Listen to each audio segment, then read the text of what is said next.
ये आकाशवाणी है।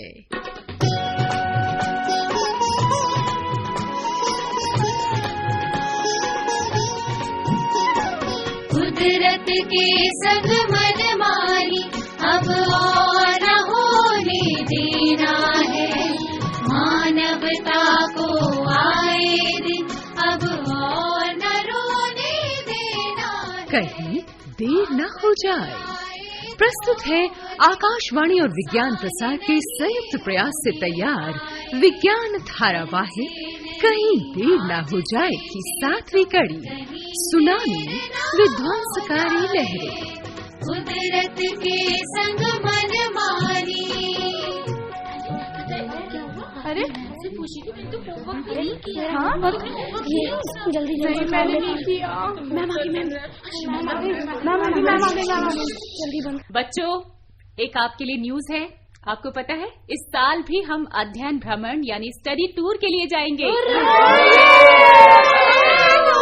शांत हो जाओ। और ये 3 दिन का टूर होगा। 3 दिन का, और हम बस और ट्रेन से सफर करेंगे। क्या तुम सब लोग खुश हो? ओह वाह, हमें बहुत मजा आएगा। मैडम, हम कहाँ जाएंगे घूमने? मैम बताइए ना। हम बहुत उत्सुक हैं। बच्चों, आपकी उत्सुकता स्वाभाविक है। आपको बता दूं कि हम 3 से 4 जगहों पर जाएंगे, जिनमें से एक होगा तंजारे, जहाँ पर हम देखेंगे प्रगतिस्वर मंदिर। और दूसरी जगह होगी नहुर, जहाँ हम देखेंगे धारहा यानी धारा। और तीसरी जगह होगी वेलंकनी, जहाँ हम देखेंगे वेलंगनी मदर। और आखिर में हम जाएंगे कुड्डालोर, जी हाँ, कुड्डालोर, जहाँ हम देखेंगे बंदरगाह। बंदरगाह क्या होता है, मालूम है किसी को? मैम, ये बंदरगाह क्या होता है? बंदरगाह मतलब सी पोर्ट। मैम, ये बताइए कि हम जाएंगे कब? आप सब बहुत खुश हैं, बहुत उत्साही हैं, मुझे पता है। और ये बताओ कि कौन कौन आएगा अपने मम्मी पापा से परमिशन लेटर लेकर? ठीक है। आपको बता दूं कि हमारी जो प्रिंसिपल मैम है, उनके अनुसार हम 80 बच्चों को साथ लेकर जाएंगे। चलिए, अब मैं दूसरी कक्षा में जा रही हूँ, वहाँ भी टूर के बारे में बात करनी है मुझे। ठीक है?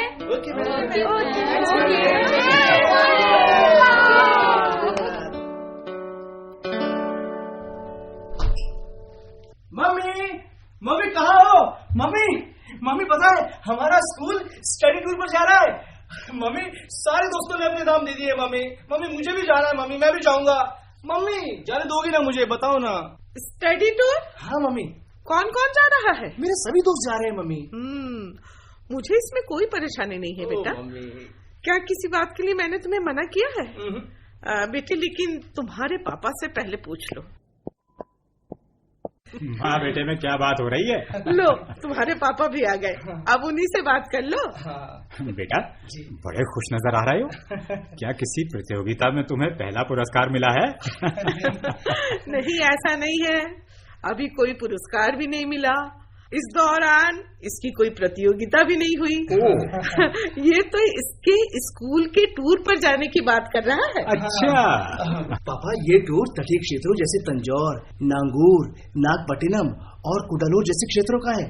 हाँ, इसीलिए ये आपकी हाँ चाहता है। हाँ। मेरी तरफ से तो टूर के लिए हाँ है। अरे, जब तुमने हाँ कर दी है तो भला मैं कौन होता हूँ रोकने वाला? अरे, इस वक्त कौन है? मैं देखता हूँ। अरे मनोहर, आओ। अचानक रमैया भी साथ में आई है। अरे आओ बेटी, आओ। नमस्ते अंकल। कैसी हो बेटी? मैं ठीक हूँ। हम तो ठीक हैं। आप कैसे हैं? अरे, राजन कहाँ है? कहीं कोई शरारत तो नहीं कर रहा? अंकल, मैं यहाँ हूँ आपके पीछे। अरे वाह, जीते रहो। और बताओ मनोहर, कैसे आना हुआ? भाई, राजन ने तुम्हें स्कूल के टूर के बारे में बताया होगा। हाँ। और रमैया भी टूर पर जाने की जिद कर रही है। अरे, तो उसमें क्या गलत है? हमारे बच्चे टूर से बहुत खुश होंगे और उन्हें कुछ नया भी सीखने को मिलेगा। अरे मुझे टूर से कोई परेशानी नहीं है, लेकिन स्कूल ने जो तटीय कस्बे चुने हैं ना, वो विशेषकर वेलंगकनी, वहाँ पर एक बार सुनामी आई थी। तो अब मैं डर रहा हूँ कहीं वापस सुनामी ना आ जाए। अरे भाई, तुम तो बिना वजह डर रहे हो। सुनामी कोई हर साल थोड़ी आती है। मैं ये मानता हूँ कि सुनामी बहुत विध्वंसक होती है, लेकिन इससे ये तो अनुमान नहीं लगाया जा सकता कि ऐसा हर साल होगा ही होगा। डर तो लगता ही है ना। अरे अंकल, सुनामी के बारे में तो बहुत से लोग बातें करते हैं। हाँ, सुनामी विशाल लहरों के साथ आती है। सन 2004 में तटीय क्षेत्रों में सुनामी आई थी। पता होगा हजारों लोग मारे गए थे उसमें। मनोहर, तुमने एकदम सही बताया। वो एक बहुत ही भयानक और डरावनी घटना थी। लेकिन अगर हम सुनामी के पीछे के विज्ञान और तथ्यों को समझ लें तो सुनामी से संबंधित डर और संदेह दूर हो जाएंगे। जानते हो, अभी भी उन क्षेत्रों में जहां सुनामी आई थी लाखों लोग रह रहे हैं। अच्छा, ये बात है। तो नारायण जी, आज आप हमें सुनामी के बारे में विस्तार से बताइए। और आप तो सुनामी आपदा के समय राहत और बचाव कार्य में भी सक्रिय थे, और आपने वहाँ 3 साल से ज्यादा काम भी किया था। अच्छा, तो हमें ये बताइए कि सुनामी कैसे आई थी। हाँ, बताइए ना प्लीज पापा, बताइए ना, प्लीज अंकल। तो सुनो, सन 2004 में गहरे सागर में आए भूकंप के कारण समुद्र में बहुत अधिक मात्रा में पानी विस्थापित हुआ था, जिसके कारण बड़ी बड़ी लहरें तट तक आई थी। अंकल, भूकंप और सुनामी के बीच भला क्या संबंध है? मैंने पढ़ा है कि भूकंप के कारण इमारतें नष्ट हो जाती हैं और जमीन पर काफी नुकसान होता है। बिल्कुल। लेकिन इससे भला समुद्र में कैसे नुकसान होता है? बहुत अच्छा प्रश्न किया है तुमने। Thank you uncle. हालांकि सुनामी हमारे देश के लिए नई घटना थी, लेकिन अन्य देशों के लोग, विशेषकर जापान के लोग, सुनामी के बारे में पहले से जानते हैं। तुम उस समय बहुत छोटे थे, अब तो तुम 9वीं कक्षा में हो। क्या तुम लोग सुनामी के विज्ञान को समझना चाहोगे? हाँ, जरूर। पापा, आप हमें सुनामी के बारे में विस्तार से बताइए ना, प्लीज। अगर भूकंप जमीन पर आता है तो उसके कारण इमारतें और जान माल की हानि होती है। लेकिन यदि ये भयानक घटना यानी भूकंप या ज्वालामुखी समुद्र में आए या फिर समुद्र में उल्का गिरने जैसी घटनाएं हों, तो ऐसी घटनाओं के कारण अचानक से पानी का विस्थापन होता है, और जिसके कारण समुद्र में बड़ी बड़ी लहरें बनती है। ओह, अब समझा। अच्छा पापा, एक बात बताइए, ये सुनामी शब्द का मतलब क्या होता है? बेटा, सुनामी एक जापानी शब्द है। सु का मतलब होता है बंदरगाह और नामी का मतलब होता है तरंग, यानी ऐसी तरंगें जो बंदरगाह को नुकसान पहुंचा सकती हैं। अच्छा। जिनके कारण जहाज और मछली पकड़ने वाली नौकाएं नष्ट हो सकती हैं। नारायण, तुम तो जानते होगे सन 2004 में सुनामी की घटनाएं कैसे आई थी और ये तमिलनाडु के तट पर कैसे पहुंची थी। मनोहर, ये घटना सुमात्रा तट से 160 किलोमीटर दूर हिंद महासागर में घटित हुई थी। उस समय तकरीबन 8.9 तीव्रता का भूकंप आया था। 8.9?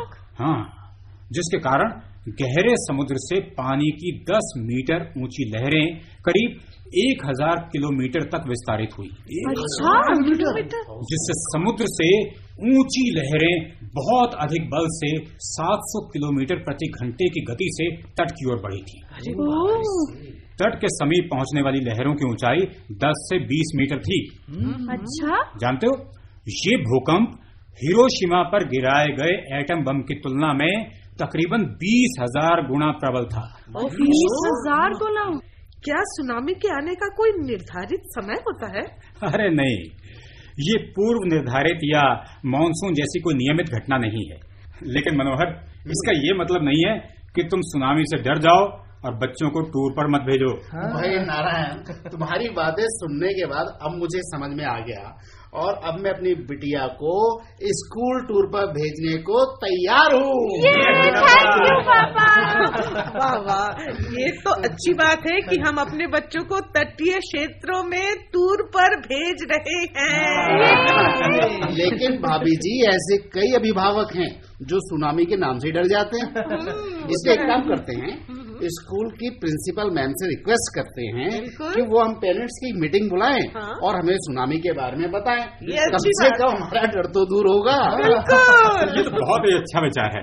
चलो प्रिंसिपल के पास चलते हैं और उनसे कहते हैं एक मीटिंग बुलाने के लिए, और उस मीटिंग में सुनामी के बारे में सबको बहुत अच्छी जानकारी मिल जाएगी। इन अच्छी अच्छी बातों के साथ हाजिर है चाय और पकौड़े। आज बहुत दिल से पकौड़े बनाए भाभी जी। हाँ आंटी, पकौड़े बहुत अच्छे बने हैं। अच्छा मनोहर जी, धन्यवाद। और अगली मुलाकात स्कूल में होगी। बिल्कुल ठीक है। अच्छा जी, नमस्कार। नमस्कार। बहुत मजा आएगा। हाँ, मैं भी जाऊंगी। तुम जाओगे पिकनिक? मैं बहुत सारा हेलो हेलो, मम्मा बहुत सारा। क्या आप सभी मुझे सुन पा रहे हैं? Yes madam. जी मैम। सभी तक मेरी आवाज पहुंच रही है? जी जी। आदरणीय अभिभावकगण, मैं आप सभी का इस महत्वपूर्ण पेरेंट्स टीचर मीटिंग में स्वागत करती हूँ। ये बैठक आपको स्टडी टूर के बारे में विस्तार से बताने के लिए आयोजित की गई है। अब मैं मैडम निर्मला से निवेदन करती हूँ, जो कि इस टूर की प्रभारी भी हैं, कि वो इस बारे में आप सभी को विस्तार से बताएं। Thank you principal ma'am, dear parents and my lovely kids. आप सबको मेरा नमस्कार। और जैसा कि मैंने हाल ही में विद्यार्थियों को स्टडी टूर के बारे में बताया था, हमने योजना बनाई है कि हम 3 दिनों के लिए तटीय क्षेत्रों जैसे कि तंजौर, नागौर, नागापत्तिनम और कुड्डालोर का भ्रमण करने जाएंगे। कुछ अभिभावकों ने इस संबंध में अपने पत्र भी दे दिए हैं हमें। इसके लिए मैं उनका आभार प्रकट करती हूँ। लेकिन अभी कुछ पेरेंट्स ऐसे भी हैं जो इन क्षेत्रों में आई सुनामी के चलते अपने बच्चों को वहां भेजने के लिए बिल्कुल भी इच्छुक नहीं है। उन्होंने हमसे सीधे टेलीफोन के माध्यम से इस बारे में बातचीत की है। आज हमने इस संबंध में श्रीमान नारायण जी को आमंत्रित किया है, जो सरकार के आपदा प्रबंधन समिति के सदस्य हैं और साथ ही हमारे स्कूल के विद्यार्थी राजन के पिता भी हैं। वो आज हमें सुनामी के बारे में जानकारी देंगे। आपके मन में कोई भी आशंका हो, उसका निवारण करने का पूरा प्रयास करेंगे। ये सत्र व्याख्यान के रूप में चलेगा, जिसमें आप भी भागीदारी कर सकेंगे। अब मैं श्री नारायण जी से निवेदन करती हूँ कि वो मंच पर आएं और अपने विचारों को हम सभी के साथ साझा करें। शुक्रिया, बहुत बहुत शुक्रिया। आज मैं आप सभी को सुनामी के बारे में महत्वपूर्ण जानकारी देकर आपके मन से सुनामी का डर दूर करने का प्रयास करूंगा। देखिए, जिस तरह से भूकंप, चक्रवात, ज्वालामुखी, भूस्खलन ये सब प्राकृतिक घटनाएं हैं, ठीक सुनामी भी इसी तरह से एक प्राकृतिक घटना है। अब सुनामी आपदा और उसके प्रबंधन को अच्छे से समझने के लिए मैं चाहूंगा कि आप अपने प्रश्नों और चिंताओं को सबसे साझा करें। नारायण जी, मैं आपसे कुछ पूछना चाहती हूँ। मेरी बिटिया 9th A क्लास में पढ़ती है, भावना जी। जैसे कि सब जानते हैं कि सुनामी भूकंप के बाद आता है। बिल्कुल। लेकिन भूकंप कैसे आता है, प्लीज ये भी हमें बताइए। देखिए, आप में से बहुत से लोगों ने सुना होगा कि हमारी पृथ्वी 7 विशाल टेक्टोनिक प्लेटों और अनेक छोटी प्लेटों से बनी है जी। आंतरिक कोर लावा से बनी हुई है। पृथ्वी की परतें महासागरों में पानी से भरी हुई हैं, इसलिए इन्हें महासागरीय प्लेट कहते हैं। और पृथ्वी की भूमि वाली प्लेटों को महाद्वीपीय प्लेट कहते हैं जी। इन प्लेटों की गति और इनके आपसी टकराव से भूकंप आते हैं। नारायण जी, मेरा नाम मनोज है और मैं भूमि पर भूकंप के बारे में तो जानता हूँ, लेकिन महासागरों में भूकंप कैसे आते हैं, कृपया इसके बारे में भी कुछ जानकारी दें। मनोज जी, ये बहुत ही सरल परिघटना है। पानी के अंदर महासागरीय प्लेटें या तो एक दूसरे के ऊपर चढ़ती हैं या फिर एक दूसरे से आपस में टकराती हैं। इससे जमीन पर दरारें या उन्नयन यानी एलिवेशंस आती हैं। यदि जमीन पर ऐसा होता है तो इमारतें नष्ट हो जाती हैं और समुद्र में सागरीय पानी विशाल लहरों को जन्म देता है, जो तट की ओर बड़ी तेज गति से आगे बढ़ती हैं। नारायण जी, एक सवाल मेरे भी मन में उठ रहा है। जी हाँ, जरूर पूछिए। क्या सुनामी 2004 से पहले भी कभी आई है? जी हाँ, जापान में तो अनेक बार आई है, लगभग 17 बार। तो क्या भारत में ये पहली बार आई थी? हो सकता है कि पहले भी आई हो। तमिल साहित्य में सुनामी के बारे में उल्लेख मिलता है। हाल में 2004 में ऐसी ही एक घटना घटी थी जी। हालांकि इसके बाद अनेक भूकंप आए, लेकिन कोई सुनामी नहीं आई।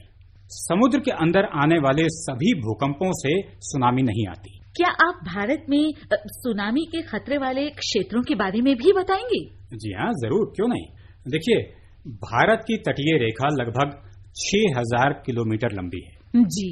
इनमें शामिल क्षेत्रों में पहला अंडमान क्षेत्र है, दूसरे पूर्वीय तट में पश्चिम बंगाल, ओडिशा, आंध्र प्रदेश और तमिलनाडु हैं और पश्चिमी तट पर केरल, कर्नाटक, मुंबई और गुजरात हैं।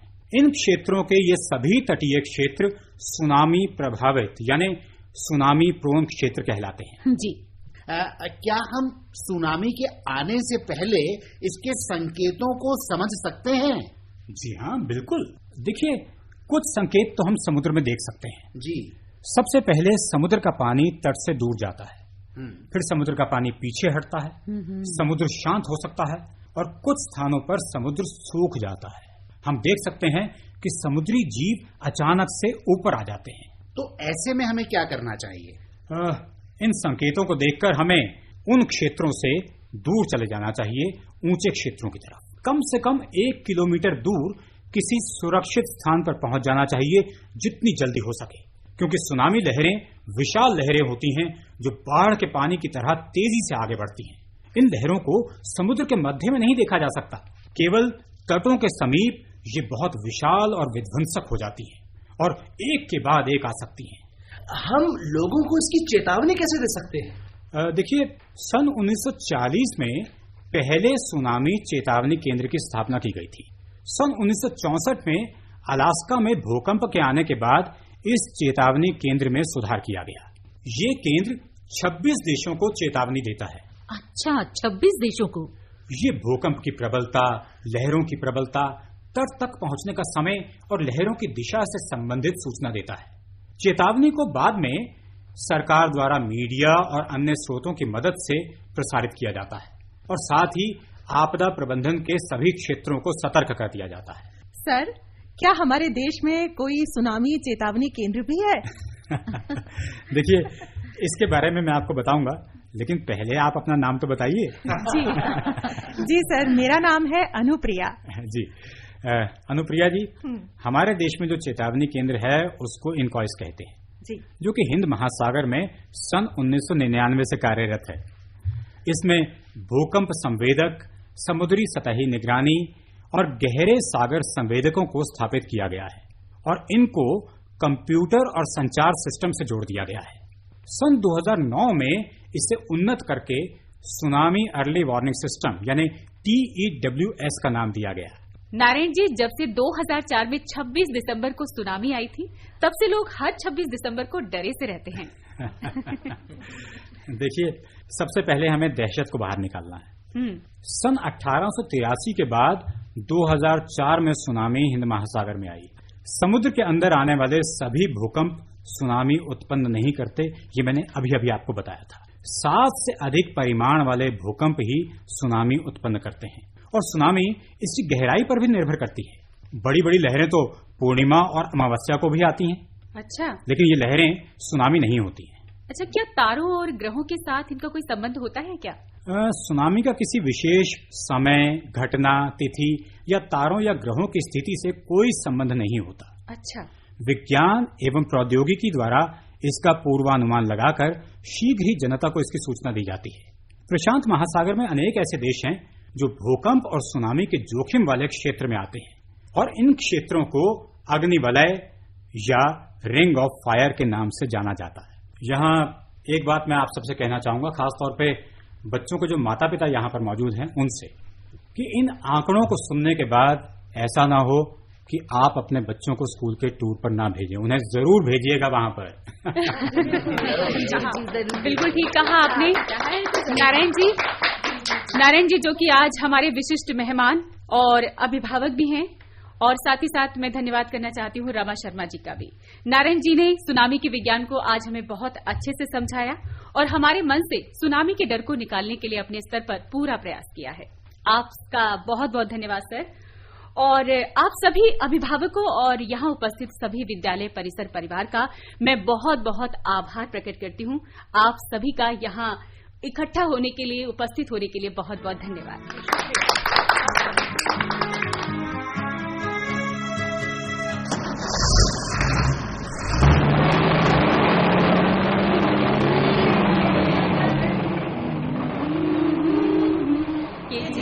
बादलों की पालकी उड़ा रहा पवन,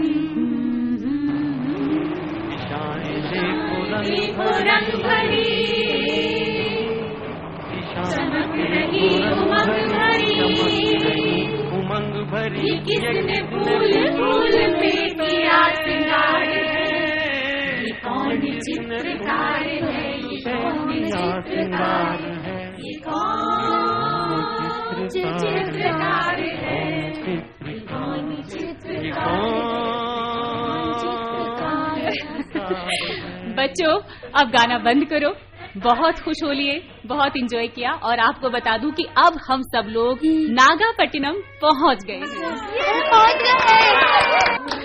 सबसे पहले हम सुनामी पुनर्वास केंद्र के बच्चों से मिलने जाएंगे और उसके बाद फिर हम जाएंगे वेलकन्नी मदर के यहाँ पूजा करने। मैम, ये क्या है? यहाँ पर इतने सारे विद्यार्थी।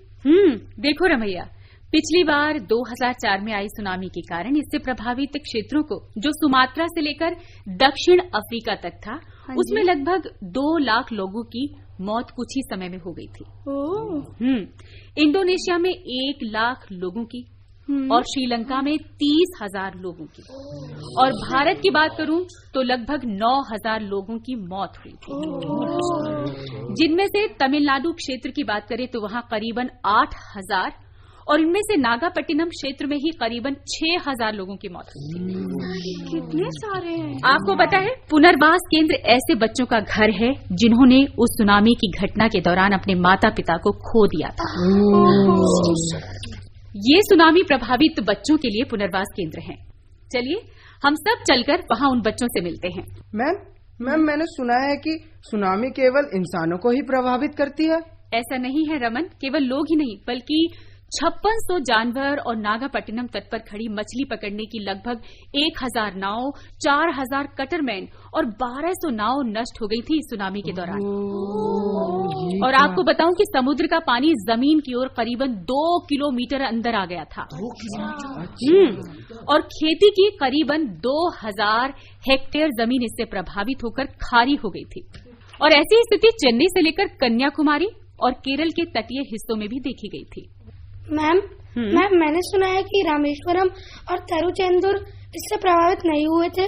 हाँ, तुम बिल्कुल सही कह रहे हो गोलू। रामेश्वरम और तिरुचेंदुर इससे प्रभावित नहीं हुए हैं। हालांकि ये पूर्वी तट पर ही हैं, लेकिन श्रीलंका की जमीन की उपस्थिति के कारण ये क्षेत्र सुनामी के कहर से बच गया था।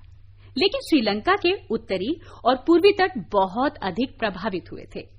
श्रीलंका के कारण रामेश्वरम क्षेत्र सुनामी के कहर से बच गया था।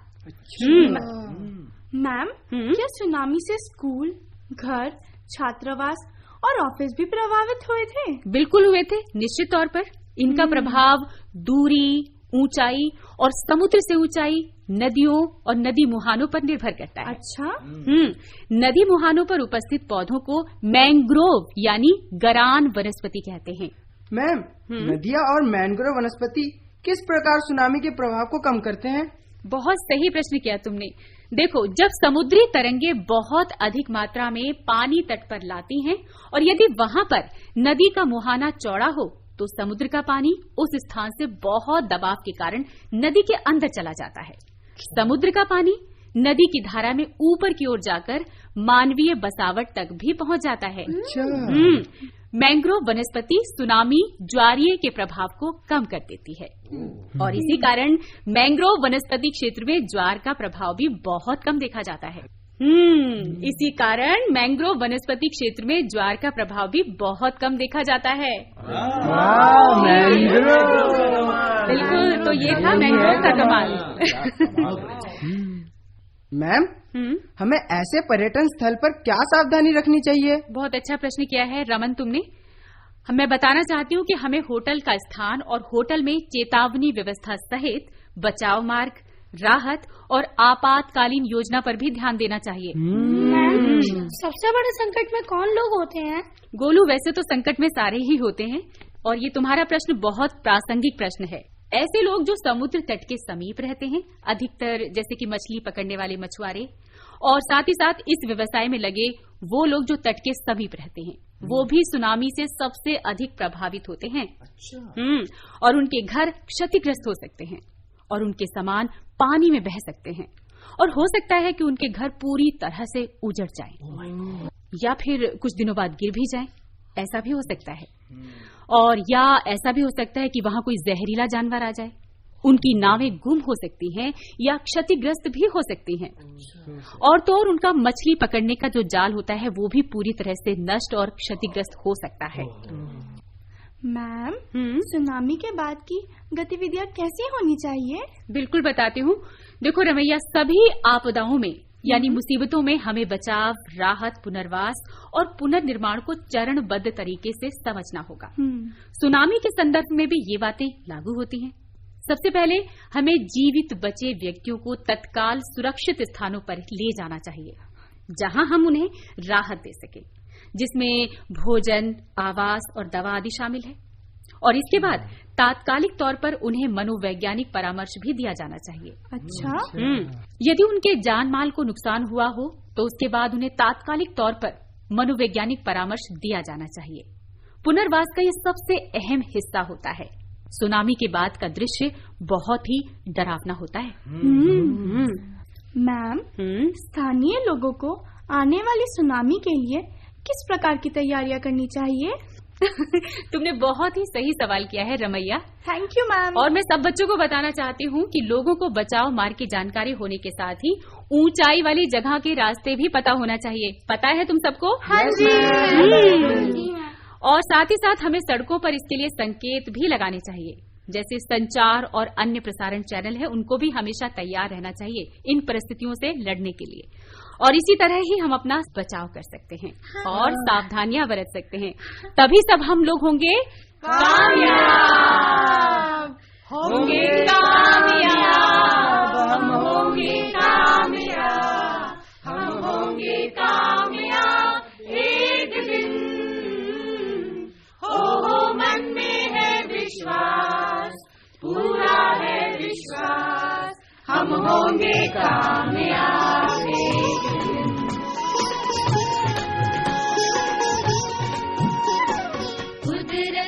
कहीं देर न हो जाए, अभी आप आकाशवाणी और विज्ञान प्रसार के संयुक्त प्रयास से तैयार विज्ञान धारावाहिक कहीं देर न हो जाए की 7वीं कड़ी सुन रहे थे। आलेख एवं अनुसंधान प्रोफेसर पी राजा मनिकम का था। समन्वय डॉक्टर आर गोपीचंद्रन और डॉक्टर बी के त्यागी। हिंदी अनुवाद अभय SD राजपूत। निर्देशन डॉक्टर RS यादव। प्रस्तुति सहायक रोहित प्रसाद। और इस कड़ी के प्रस्तुतकर्ता दिलीप झा। भाग लेने वाले कलाकार सुषमा शर्मा, मनोज कुमार बिसारिया, रीना शुक्ला, राजेश आहूजा, प्रवीण शर्मा, प्रतिमा शर्मा, सुनीता ठकुराल, मास्टर आयशान, अरूप सरकार और रायका अरोड़ा। साथियों, अभी जाइए नहीं, अब समय है आपसे किए जाने वाले सवालों का। हम आपसे 2 प्रश्न पूछेंगे। सही उत्तर भेजने वाले श्रोताओं को लकी ड्रॉ द्वारा निकाले गए परिणामों के आधार पर विज्ञान प्रसार द्वारा आकर्षक पुरस्कार दिए जाएंगे। हमारा आज का पहला प्रश्न है, 2004 में आई सुनामी के भूकंप का केंद्र कहाँ था? और दूसरा प्रश्न है, भारत के सुनामी चेतावनी केंद्र को क्या कहते हैं? सवालों का जवाब देने के लिए हमारा पता है विज्ञान धारावाहिक कहीं देर न हो जाए, द्वारा केंद्र निदेशक, कमरा नंबर 615, नव प्रसारण भवन, आकाशवाणी, संसद मार्ग, नई दिल्ली 110001। आप अपने उत्तर ईमेल द्वारा भी भेज सकते हैं।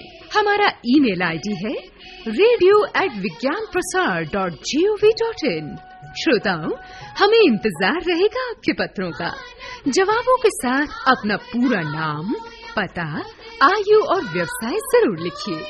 हाँ, अगर आपके मन में कोई भी प्रश्न या जिज्ञासा हो तो वो भी लिख भेजिएगा। धारावाहिक कहीं देर न हो जाए कि अगली कड़ी इसी दिन और इसी समय लेकर अगले सप्ताह हम फिर उपस्थित होंगे। तब तक के लिए नमस्कार, शुभकामनाएं। आज से जे तो नहीं दे